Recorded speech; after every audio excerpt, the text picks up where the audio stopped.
Adesso ci spostiamo in un altro comune, dunque da quello di Udine del capoluogo friulano a quello di Marano Lagunare, dove è stata aperta la chiavica di Valle Grottari e l'acqua salmastra di conseguenza ha distrutto svariati nidi di uccelli, comunque sono stati sommersi dall'acqua. Per capirne di più abbiamo ascoltato il capogruppo dell'opposizione in Consiglio Comunale, Giulia Filippo. Vediamo il servizio. La chiavica, vale a dire la saracinesca che divide la laguna dalla valle, è stata riaperta qui a Marano Lagunare presumibilmente dall'amministrazione comunale. Questo cosa comporta? Questo comporta il probabile allagamento dei nidi di tutti quegli animali che nidificano a livello più basso del terreno, quindi anatre, tarabuso, tarabusino. Di conseguenza con l'alta marea si ha un apporto d'acqua maggiore rispetto al normale.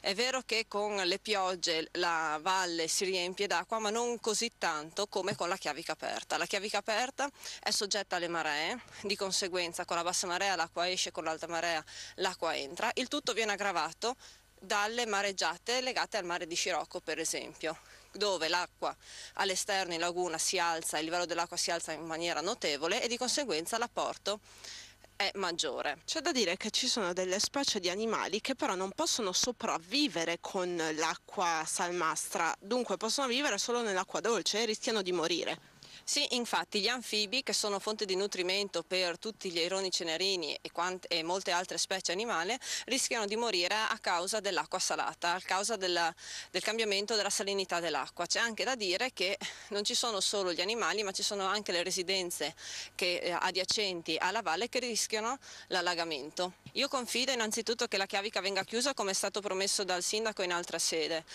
perché altrimenti si rischia un danno ecologico e ambientale di rilevanza notevole, in quanto il cannetto pian piano scomparirà, o meglio diventerà sempre più secco, di conseguenza non ci saranno più le condizioni per gli uccelli di nidificare.